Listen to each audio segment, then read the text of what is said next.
En 1911, en el desértico estado de Nevada, en un lugar que los indios evitaron durante siglos, se produjo un hallazgo que debería haber cambiado la historia, pero que, en su lugar, fue enterrado en los archivos. Un grupo de mineros que extraía guano en la cueva de Lovelock abrió una antigua capa de tierra. Bajo el polvo de los siglos, tropezaron con una fosa común que les heló la sangre. No eran personas normales. Los esqueletos encontrados pertenecían a seres de hasta 3 metros de altura. Sus fémures parecían garrotes y sus cráneos eran tan masivos que podrían haber albergado 2 cerebros humanos. Pero el detalle más espeluznante se conservó de milagro. En algunos cráneos quedaban mechones de un pelo duro y de color rojo fuego. Los indios locales, los Paiute, al enterarse del hallazgo, solo asintieron con gravedad. Para ellos no era ninguna novedad. Sus ancianos transmitían de generación en generación la leyenda del pueblo Siteca, feroces gigantes pelirrojos que llegaron desde el océano. Las leyendas dicen que estos seres no consideraban a los humanos sus iguales. Para ellos,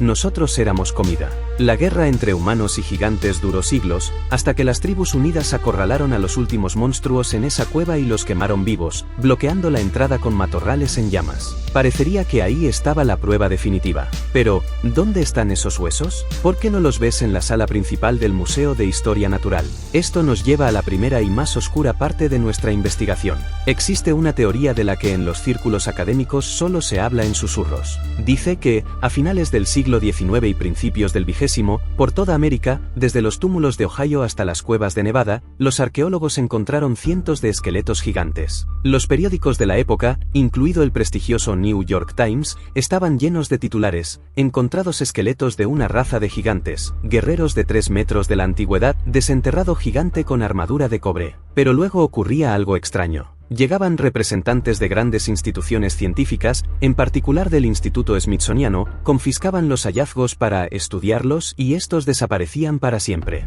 La ciencia oficial adoptó una doctrina rígida: la evolución humana fue lineal y no había lugar para una raza gigante en ella. El director del Buró de Etnología, John Wesley Powell, emitió una directiva no escrita para destruir u ocultar cualquier artefacto que contradijera la historia oficial del poblamiento de América. Todo lo que no encajaba se declaraba una falsificación, un error o una enfermedad. Si abrimos los textos más antiguos de la humanidad, vemos que los gigantes no son personajes de cuento, sino una realidad histórica. En la Biblia, en el libro del Génesis, hay una frase enigmática: había gigantes en la tierra en aquellos días, y también después que se llegaron los hijos de Dios a las hijas de los hombres. Los llamaban Nefilim, los que descendieron de arriba. El libro de Enoc, un texto apócrifo excluido de la Biblia, los describe con más detalle. Eran seres de increíble fuerza y crueldad, hijos de ángeles caídos que enseñaron a los humanos la magia, la guerra y el trabajo de los metales. Devoraban todos los frutos de la tierra. Cuando la comida se acababa, comenzaban a devorar a los humanos. Los griegos los llamaban titanes, los escandinavos, Jotun. Los sumerios representaban a sus reyes Anunnaki 2 veces más altos que los mortales comunes, sosteniendo leones como si fueran gatos domésticos. Es una coincidencia asombrosa. Pueblos separados por océanos y milenios describen lo mismo: una edad de oro donde los dioses caminaban entre los hombres y sus monstruosos hijos gobernaban la tierra. ¿Es simplemente una fantasía colectiva? ¿O es la memoria de una raza real que nos dominó? Para comprender la magnitud de la mentira histórica que nos cuentan los libros de texto, debemos trasladarnos mentalmente a los vastos valles de los ríos Ohio y Mississippi. En el siglo XIX, cuando las primeras oleadas de colonos blancos avanzaban hacia el oeste, encontraron allí ruinas de una civilización ciclópea increíblemente antigua. Toda la tierra estaba literalmente marcada por miles de colinas y terraplenes artificiales. No eran montones de basura caóticos y primitivos. Eran complejos geométricos de gran complejidad, círculos perfectos, cuadrados precisos, octágonos regulares y muros que se extendían por kilómetros, formas que solo se podían distinguir desde el aire. La precisión matemática de estas construcciones asombra incluso a los topógrafos modernos armados con tecnología satelital. Por ejemplo, en el famoso complejo en Newark, Ohio, existe un octágono gigante conectado a un círculo perfecto por un largo corredor. El área de esta estructura es tal que la gran pirámide de Keops cabría entera en su interior, y aún sobraría mucho espacio. Además, estas estructuras están orientadas no solo a los puntos cardinales, sino a ciclos astronómicos lunares complejísimos que se repiten solo una vez cada 18 años y medio. ¿Quién podría poseer tal conocimiento y fuerza para remodelar el paisaje de todo un continente? Las tribus indias que vivían allí en ese momento confesaron honestamente a los colonos sorprendidos que no era obra suya. Dijeron que era el trabajo de los antiguos, brujos y guerreros que vivieron allí mucho antes que ellos y a quienes sus antepasados exterminaron en una gran guerra por la supervivencia. Cuando los granjeros y arqueólogos aficionados comenzaron a abrir estos túmulos, impulsados por la curiosidad y la codicia, entendieron por qué los indios temían esos lugares y los consideraban malditos. Dentro yacían los restos de personas inusuales. Era una raza completamente diferente, que los investigadores llamaron más tarde cultura Sadena y Opehuel, pero sus parámetros físicos no tenían nada que ver con el Homo sapiens. En los informes de los historiadores de los condados del siglo XIX se registran cientos de autopsias, y todas describen el mismo cuadro. Una nota típica del archivo del condado de Morgan dice: esqueleto de 8 pies y 4 pulgadas, 2 metros 54 centímetros. Mandíbulas masivas con doble hilera de dientes. Cráneo de enorme grosor y resistencia. Otro informe del condado de Kanawha describe el hallazgo de una cripta de piedra con un esqueleto de 7 pies y 6 pulgadas, con pesados brazaletes de cobre en las muñecas. No eran simples tribus salvajes, era una aristocracia, la élite gobernante del mundo antiguo. A menudo se encontraban los cuerpos de gigantes envueltos en telas de tejido increíblemente complejo, con adornos de miles de perlas de agua dulce y armaduras de cobre. El cobre para esta armadura se extraía a miles de kilómetros, en la zona de los Grandes Lagos, lo que habla de una logística, comercio y carreteras establecidas. Pero lo más extraño no eran las cosas, sino los propios huesos. Los cráneos tenían una bóveda antinaturalmente alta y una frente muy inclinada hacia atrás, lo que indica un volumen cerebral que excede el promedio humano en un 30 o incluso 40%. Incluso el futuro presidente Abraham Lincoln, al navegar por el Niágara en 1848, quedó tan impresionado por la antigüedad de esta tierra y sus secretos que escribió en sus notas: los ojos de esa raza extinta de gigantes, cuyos huesos llenan los montículos de América, miraron al Niágara igual que nosotros lo miramos ahora. En ese momento, la existencia de gigantes era un hecho de conocimiento común que no se cuestionaba. No era una teoría de la conspiración, era una realidad que cualquier granjero podía tocar con su pala en el patio trasero. Pero luego la política cambió drásticamente. Después de la Guerra Civil y durante la Reconstrucción, el gobierno de los Estados Unidos necesitó una nueva ideología, conocida como el Destino Manifiesto. Había que justificar ideológicamente que el continente estaba vacío, poblado solo por nómadas primitivos a los que el hombre civilizado tenía todo el derecho moral de expulsar de la Tierra. El reconocimiento de la existencia de una antigua civilización desarrollada de gigantes destruía por completo esta cómoda imagen del mundo. Fue entonces cuando John Wesley Powell, el todopoderoso director del Instituto Smithsoniano, puso en marcha la máquina de destrucción de la memoria histórica. En los informes anuales del instituto comenzaron a aparecer extrañas y aterradoras notas sobre la pérdida de colecciones durante el transporte por ferrocarril, sobre incendios repentinos en los almacenes, o sobre que los huesos supuestamente se convertían en polvo al contacto con el aire. Miles de esqueletos únicos encontrados en los túmulos simplemente desaparecieron de los libros de inventario para siempre. Los propios túmulos fueron demolidos sin piedad por excavadoras para construir nuevas carreteras y campos de maíz interminables. El gran imperio de los gigantes fue borrado de la faz de la Tierra 2 veces, la primera por una catástrofe o guerra en la antigüedad profunda y la segunda por la burocracia moderna, que decidió que el pasado debía ser cómodo y seguro.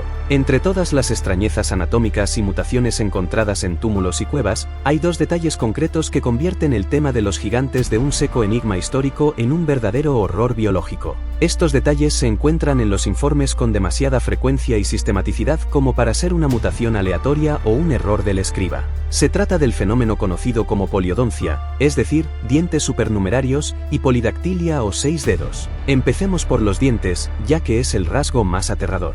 En multitud de informes, desde la ya mencionada cueva de Lovelock hasta las islas Santa Catalina y los túmulos de Florida, los investigadores describen con innegable estremecimiento las mandíbulas de los gigantes encontrados. No son simplemente mandíbulas humanas grandes. Es un mecanismo de un orden completamente diferente. En los documentos figura a menudo la frase doble hilera de dientes. El ser humano moderno tiene 32 dientes dispuestos en una parábola uniforme. En estos seres, los dientes crecían en 2 filas densas y paralelas, recordando la estructura de las fauces de un tiburón. A veces se describía como una empalizada de hueso macizo, donde los dientes estaban tan apretados entre sí que no se podía pasar ni una aguja fina. ¿Para qué crearía la evolución un dispositivo tan monstruoso? La biología da una respuesta inequívoca y aterradora. Los dientes son siempre un reflejo de la dieta y el estilo de vida. Los herbívoros necesitan muelas planas para triturar. Los omnívoros, como nosotros, necesitan un conjunto universal. Una doble hilera de dientes afilados y masivos, colocados en una mandíbula cuadrada con lugares de inserción monstruosos para los músculos masticadores, solo sirve para un propósito: la violencia extrema.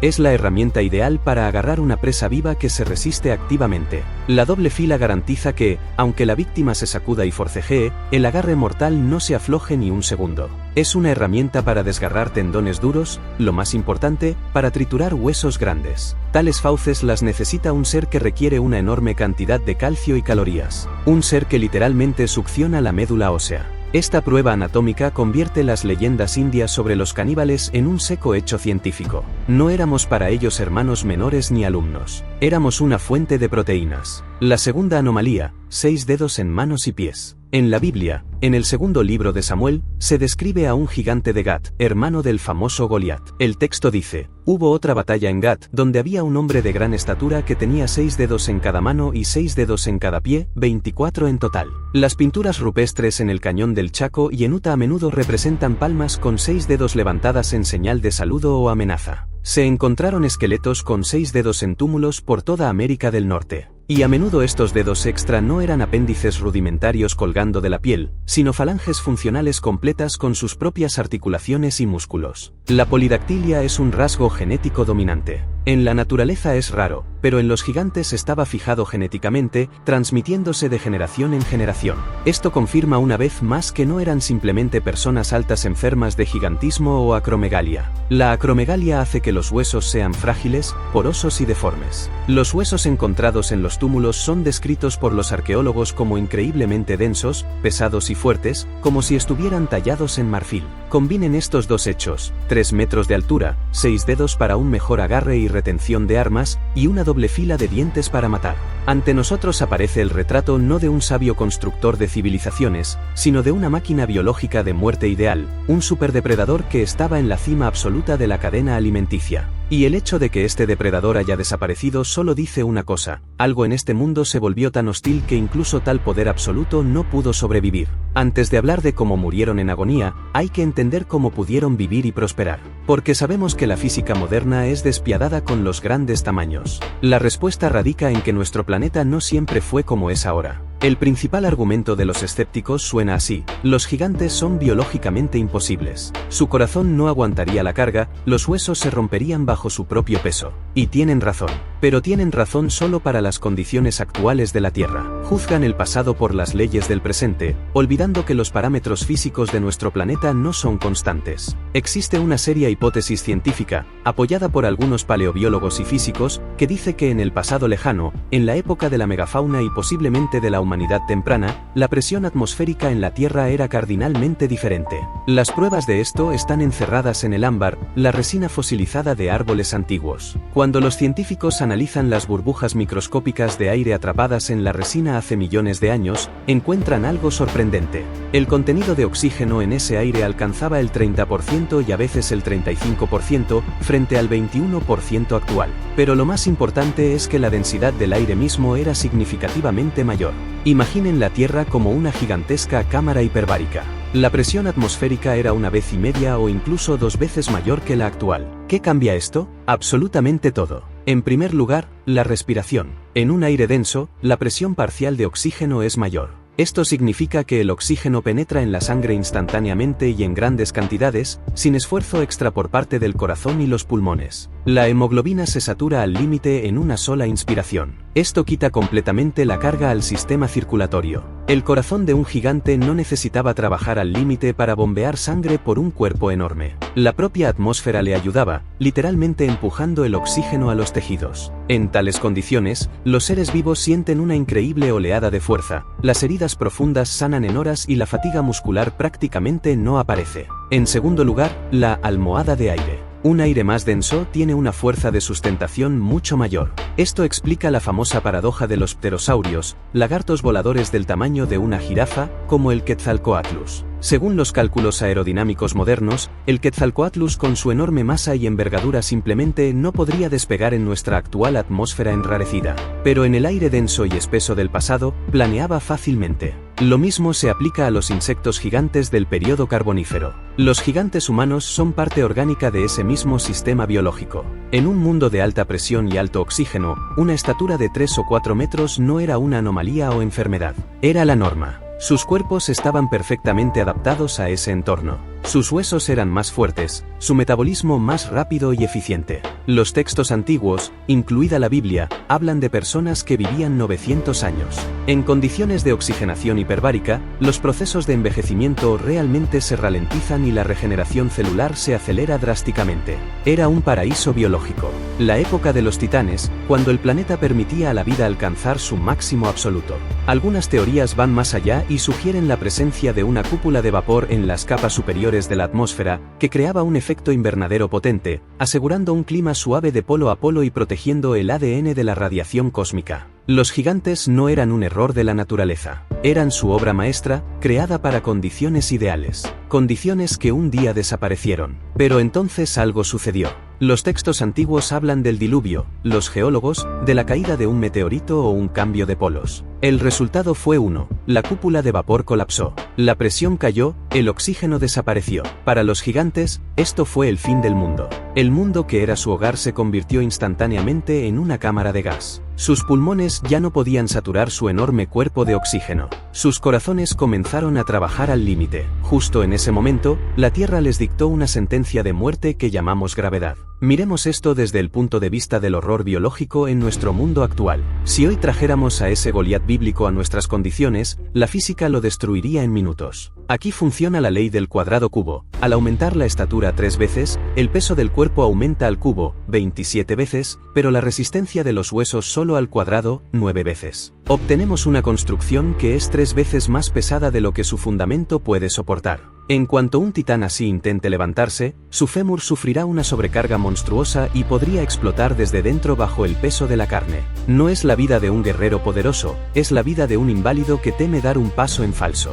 La historia conoce un ejemplo trágico. Robert Wadlow, el gigante amable de Oulton, nació en 1918 y alcanzó los 2,72 metros. Su vida fue un infierno médico. Sus huesos no aguantaban, necesitaba aparatos metálicos para estar de pie. Casi no sentía sus pies. Murió joven por una causa trivial: una ampolla causada por el aparato metálico se infectó y su corazón no pudo bombear suficiente sangre para combatir la sepsis. Al hombre más alto de la historia lo mató la gravedad. Esto prueba que nuestro mundo mata a los gigantes. Además, está la termodinámica. Un cuerpo enorme produce 27 veces más calor, pero la superficie de la piel para enfriarse crece solo 9 veces. En nuestro clima, un gigante está condenado al sobrecalentamiento. Cualquier caza activa o carrera haría que se cociera vivo por dentro. Por eso las leyendas dicen que los gigantes eran lentos, irritables y a menudo caían en la ira. Su cerebro siempre estaba hambriento de oxígeno y su cuerpo ardía en fiebre. Eran rehenes de su propio poder. Si los gigantes eran inválidos al final, ¿quién construyó el mundo antiguo? Respuesta: lo construyeron antes de la catástrofe, cuando estaban llenos de fuerza. En el Líbano, en los cimientos del templo de Júpiter, hay piedras de 800 toneladas. Cerca yace un bloque de más de 1000 toneladas. Oficialmente lo hicieron los romanos, pero los romanos no tenían tecnología para levantar 1000 toneladas. Para un ser de 10 o 12 metros, ese bloque era el análogo de nuestro ladrillo. La arquitectura megalítica con sus puertas gigantes y escalones de medio metro son las ruinas de una civilización que vivió en otro régimen gravitatorio. Simplemente ocupamos sus casas abandonadas. Pero no todos los gigantes son un mito. En 1935 se descubrió el Gigantopithecus, un simio de 3 metros. En el Altai encontraron rastros de los denisovanos. No eran bestias salvajes, eran ramas de la humanidad con tecnologías que apenas empezamos a entender. Y todos desaparecieron. ¿O no del todo? La historia más aterradora ocurrió en 2002 en Afganistán. Una patrulla estadounidense se topó cerca de una cueva con un ser de 4 metros. Pelo rojo, doble fila de dientes, olor a muerte. El gigante mató a un soldado con una lanza, atravesándolo. El escuadrón abrió fuego, pero las balas se atascaban en su carne. Solo lo mataron con un disparo en el ojo. El cuerpo fue sacado y clasificado. Esta historia insinúa una verdad espantosa: quizás los restos de la raza de gigantes se fueron bajo tierra, a profundas cavidades kársticas donde se conserva una alta presión y su propio microclima. Allí terminan sus días, degradados hasta el estado de monstruos de las cavernas. Hay un hecho que es imposible ocultar en los archivos. Está grabado directamente en nuestro cerebro. Es el efecto del valle inquietante. ¿Por qué los humanos sienten un terror animal al ver un ser que parece casi humano pero con proporciones distorsionadas? Los científicos dicen que es instinto de supervivencia. Tenemos miedo a las arañas por el veneno, miedo a la oscuridad por los depredadores. ¿De qué tenemos miedo al mirar a un humanoide gigante? Este miedo nos dice una cosa: en la historia de nuestra especie hubo un largo periodo en el que fuimos asesinados y comidos por seres parecidos a nosotros, pero grandes. Este miedo es un sistema de alerta: atención, es un depredador de tu especie. Miren los cuentos de todos los pueblos del mundo. El gigante nunca es un sabio bondadoso. Siempre es un caníbal estúpido y malvado que dice: huelo carne humana. Jack y las habichuelas mágicas, Odiseo y el cíclope, David y Goliat. No son fantasías, es una crónica documental distorsionada por milenios. Somos descendientes de aquellos que se escondían en los arbustos y agujeros mientras pasaban los gigantes. Nuestra psique guarda la memoria de una guerra en la que no éramos soldados, sino presas. Entonces, ¿cómo ganamos? ¿Cómo los débiles y pequeños humanos derrocaron a los antiguos dioses? La respuesta es simple: ganamos no por fuerza, sino por eficiencia. Cuando el mundo cambió y la gravedad aplastó a los gigantes, se volvieron vulnerables. Necesitaban montañas de comida, 50.000 calorías al día, y la comida escaseaba. Nosotros, los humanos pequeños, éramos como un enjambre. Necesitamos poca comida. Nos reproducimos rápido. Sabemos trabajar en equipo. Usamos la táctica del desgaste. Los llevamos a trampas, a pantanos donde su peso jugaba en su contra. Los quemamos en cuevas, como en Lovelock. Fue el levantamiento de las hormigas contra un elefante herido. Hoy miramos al espejo y vemos la cima de la evolución. Nuestra baja estatura no es debilidad, es nuestra armadura que nos salvó de la gravedad. Pero en algún lugar en el fondo del alma, cuando escuchamos un sonido fuerte o vemos una sombra enorme, se despierta en nosotros ese antiguo terror. Terror ante aquellos que estuvieron aquí antes que nosotros y que, quizás, todavía duermen en algún lugar profundo bajo tierra, esperando a que su tiempo llegue de nuevo.